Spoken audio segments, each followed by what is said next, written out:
Hey, that's right, Houston, man. We checking in right here at HipHopStreets with our ear to the street, and we got LaPat in the building, man. You know what I'm saying? So, man, I want to just start this thing out, man, with letting them exactly know who you are, where you come from, and, you know, then we'll kind of get into how you got into the music business. So, you know, let these people know where you're from.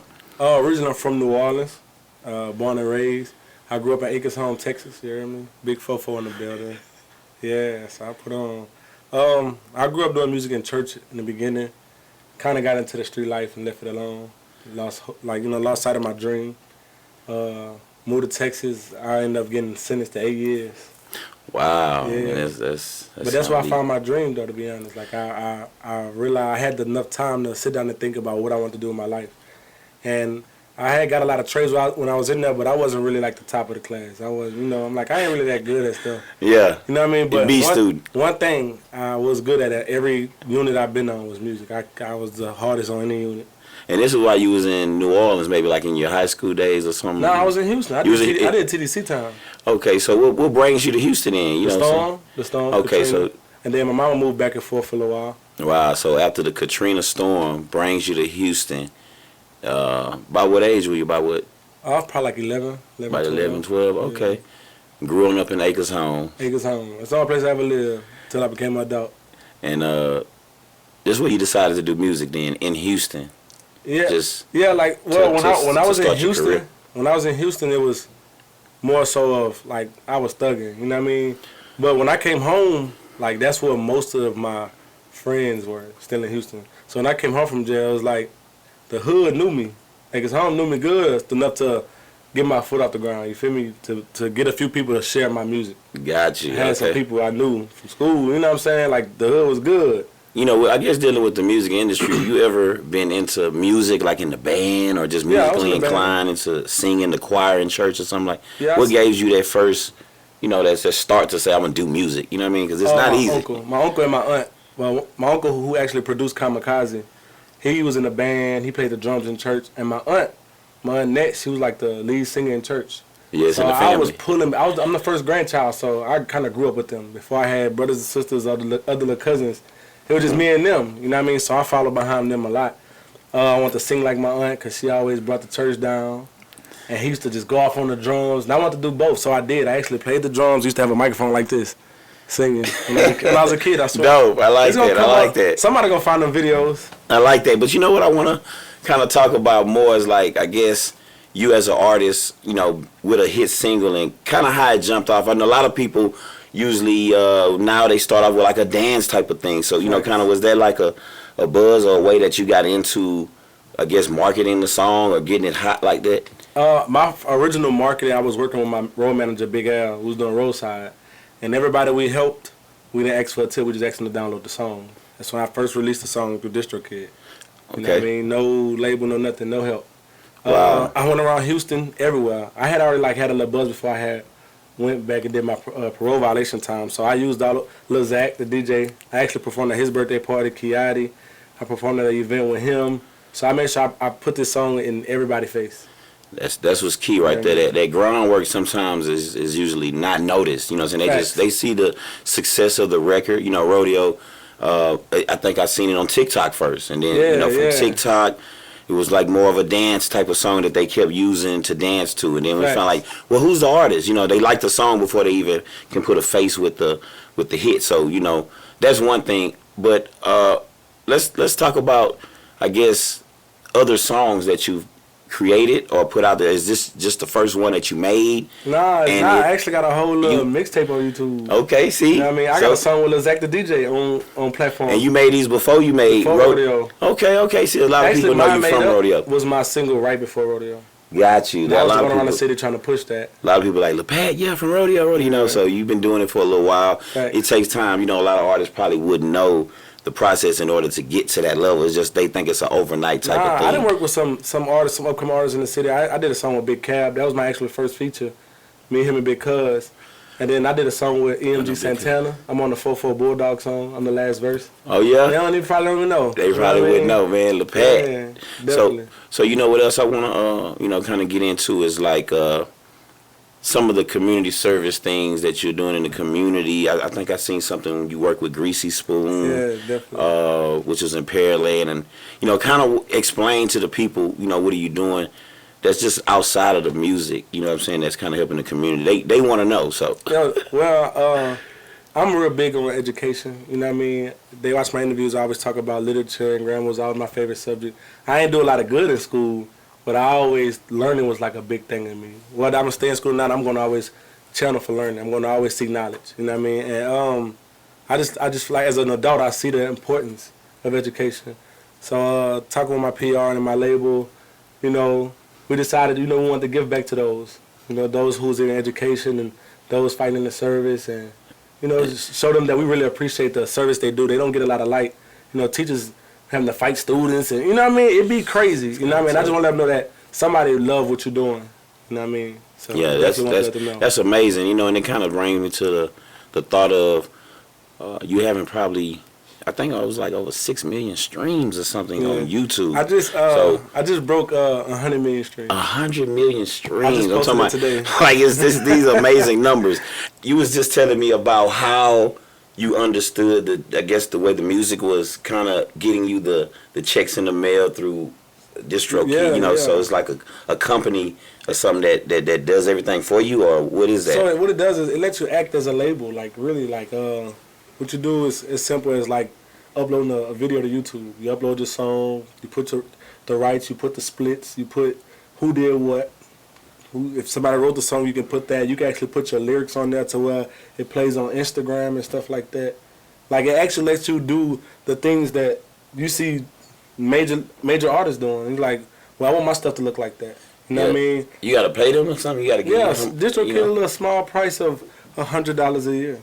A year. Okay, that's it. Nothing else. No percentage of the sales comes out like this. So they it's $100 a year. When they pay you, they give you a real live split sheet, like to the smallest increments, to the smallest cent, and show you who got what. You know what I mean? So the person that made the beat is getting a percentage. Yeah, he gets a percentage. But that's all up to you though. Like you have to, like as the person with the DistroKid, you have to put that. So somebody be like, hey man, you didn't give me my credit for the beat. You can't be like, oh, the label. Nah, if you upload to DistroKid, you did it. You got to register it yourself. But always register your songs. Always make sure your songs registered. Yeah. So make sure it's clean. Make sure you got service packs. Like it's so many ways that, you know what I mean? Because I want my DSP spins. I need to know. I check my media base and know that they spinning my record. I don't want to go to a radio station like, yeah, let me get this, and I be like, well, yeah, I've asked you to spin that for me. You ain't been spinning that for me. You feel me? Yeah. I understand. So what about like the ladies that you have on the song? One of them has one artist, and then you got one that has a remix with another young lady. Like, I guess who are those ladies to you in the industry, or like Like that I work with on my song? Yeah, like you work with. You know what I'm saying? Like what made you choose them to be on the song with you? Basically? All right. So Jay was on the original song. Okay. Shout out to Jay. Yeah, shout out to Big Jay. I wanted a female feature, like regardless. I wanted a female on the song. I used to make jokes about I wanted Boosie on my song. But I wasn't a joke, it was serious, but I wanted a female on my song at the end of the day. And Jay from Texas, she local, you know what I'm saying? She just was hard. Like she had that aggressive to me that I liked, you know what I mean? I knew she'd get on there and snap. People like her, Ken the Man, Sonny the Rapper, like they got that aggression when they rap, and I liked that. When we exercised the remix, I wanted another female, but I wanted more of like a bossy chick, one of those, you know what I mean? Yeah.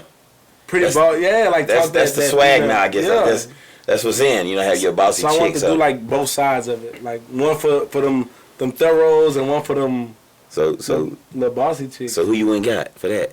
I went got Flo Milli. Flo Milli. Yes, okay, Flo Milli, you know what I'm saying? Flo Military. Flo Milli's on that. So, that's been making crazy noise, man. Do you feel any effect on your life? Like, how does this really, has things just like changed for you totally? Like, it's just totally different, you know what I'm saying? Yeah. Could you describe the feeling, you know what I'm saying, so people understand and say, man, my song is on the radio. I'm getting over 6 million streams on YouTube, you know what I'm saying? Dream come true. That's the best way I could describe it. Like, literally, like that weight off the shoulder of sitting there wondering, like, dang, I ain't been heard enough, or how this person blew up, what I'm not doing. Like, I had to humble myself from all that. You know what I mean? And when I did that, I walked into like God's light. You know what I mean? It feels like a divine message for me. Like I got a job to do. You know what I mean? So it's really everything I ever dreamed of, though. No cap. Wow. That's what's up, man. You know, and is it anybody in the music industry, any lady that you would probably be interested in? You know, a lot of artists they hook up with certain music industry girls. I don't, you know, is there any female in the music industry that you got your eye on that you think that you would want? No. Nobody at the time. I ain't doing that. Well, the ladies want to know: are you single? You married? You have any kids? Yeah, I got kids. I got 2 kids. Okay. I got an 11-year-old son and a 2-year-old daughter. Okay, yeah, and you married? You single? Single? Man, girl, listen. I plead the fifth. Hey, listen, ladies, look, we got it right here. It's complicated. Y'all can slide. I'm working on me right now. Hey, so you know, give them your social media outlets where they can go find you. You know, and follow you. I want y'all to follow on Instagram, Twitter, follow YouTube me, page. I'm on all social media at _LAHPAT. So you type in Lil Pat, that's me. That's me. They can't steal me. They can't steal. It's only me. Lil Pat, man. So it's not Lil Pat, Lil Pat. It's Lil Pat. Yeah. Growing up, I was Lil Pat. My daddy's Big Pat. Yeah. So they call me Lil Pat, but I'm from New Orleans, so if you hear them say Lil, you don't never hear Lil, you hear Lil. You hear Lil. Lil Pat, come over here. That's a New Orleans thing. Yeah, shout out to the NO. Definitely. So I just kept it like that, like, you know what I mean? So to make everybody say it that way. That's nice, man. So, is it anything that you would like to let the people know about your upcoming projects? I think I seen something circulating out there with a new one, Kamikaze. Yeah, that's my Kamikaze, new single. it's a new visual that you and that song on the radio right now. That song's on the radio right now. Definitely, we 2 for 2 right now. Yeah, okay. Well, hey, congratulations, brother. That's a big accomplishment. You know, to be a one-hit wonder or what people call. The biggest. You know, that's like a obstacle that a lot of artists would have to face. You know, it's a challenge. It's like you get into the industry and they say, "Oh, is that it? Oh, you just had the one from." But it's not bad because if you got it set up like you said, and you getting your stream, you still getting paid for that. One song is okay, but you got all these multiple songs and they're not even registered to you as the artist. Yes. You know, a lot of artists don't know how to get paid. They just know how to be creative. And so I just want to say, man, show money is for show money. Yeah, show money. If you can get booked at the show. If your market sells and they calling you, you're not gonna be worrying about no stream money. Like that comes to periodically. That comes at a quarter. It's too long to wait. I got rent every month. Yeah, so you gotta do shows. I can't wait 3-4 months.